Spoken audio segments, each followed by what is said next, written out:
राष्ट्रका साथीहरूले यहाँ धरानमा त्यस्तो भइरहेछ भोलि हर्क साम्पाङ एउटा नर्मल व्यक्ति हुन्छ भने त्यसको विरोध हामीले गर्नुपर्छ।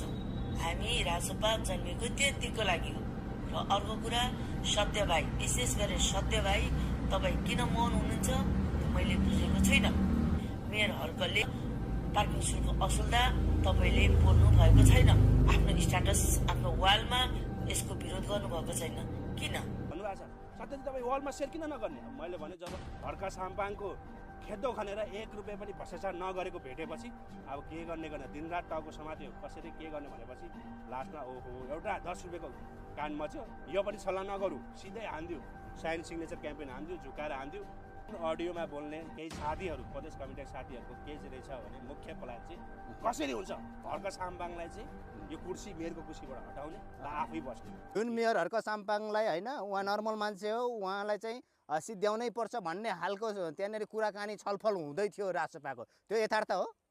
त्यहाँ चाहिँ अब एकजना प्रदेश, त्यो सबै बोल्ने दुईजनाहरू थियो, 2-3 जना, त्यहाँ सबै प्रदेश कमिटीकै साथी हो।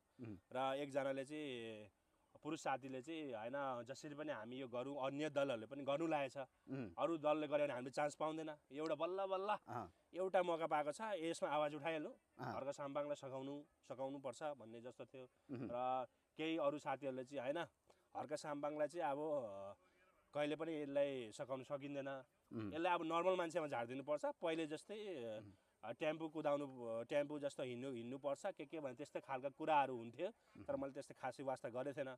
तर यो किनभने अब म पनि के सोचेको थिएँ भने आफ्नो काम गर्ने, आफ्नो यो श्रमदान लगायत हरेक धरानका विकासमा काम गर्दै जाउँ।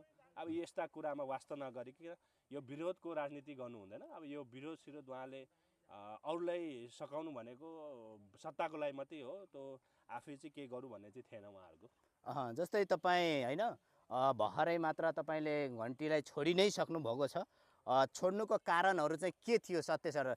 कतिपय हामीले बजारमा सुन्छौँ सत्य गुरुङ उहाँले चाहिँ अवसर खोजी हिँडेको मात्रै हो, उहाँले चाहिँ नगर सभापति नपाएर चाहिँ सत्यले घन्टी छोडेर आएको है भन्ने पनि सुनिन्छ है सत्य सर?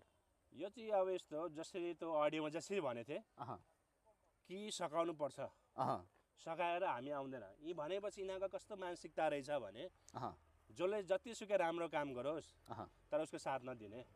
अब जस्तो हो, यो पार्टी किन जन्मेको, राजसभा कसरी जन्मे त? स्वतन्त्र, नाम पनि स्वतन्त्र राखे लगायत जन्मेको किनभने भ्रष्टाचार मुक्त हुनुपर्छ। भ्रष्टाचार एकदम शून्य नेपाल, भ्रष्टाचार मुक्त नेपाल अभियान निकाल्यो। तर त्यही अभियान त्यही एजेन्डामा रहेर बालेन, गोपी हमाल र हर्क साम्पाङ जसले 1 रुपियाँ पनि भ्रष्टाचार गरेको थिएन, उहाँले नै सकाउने भन्छ, उहाँलाई नै यो गर्ने भन्छ। म त छक्कै परेँ। त्यसै कारणले अब त्यहाँ बोलिरहेको त अडियो मैले सुने, अब पछि सुन्दा चाहिँ मलाई पनि एकदमै त्यो कुरा भइरहेको थियो नि। अब तर मैले चाहिँ यो कुराहरू बाहिर किन कुरा गरेको थिएन कहिले पनि, मैले त पार्टी पनि परित्याग गरेँ, तर यो कुराहरू मैले कहिले गरेन, किनभने म चाहिँ उहाँ जस्तो होइन।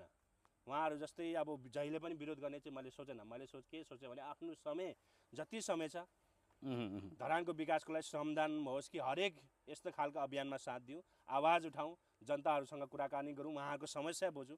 तर उहाँहरू जस्तै केन्द्रले जे भन्यो नि तुमी हो माता तुमी हो पिता, ल ठिक छ, तपाईँहरूको भजन गाउने, नेताहरूको भजन गाउने, उनीहरूको पछि हिँड्ने र यस्ता खालका जसरी पनि हर्क साम्पाङलाई सघाउने भन्ने यो अडियोमा प्रष्टै भयो।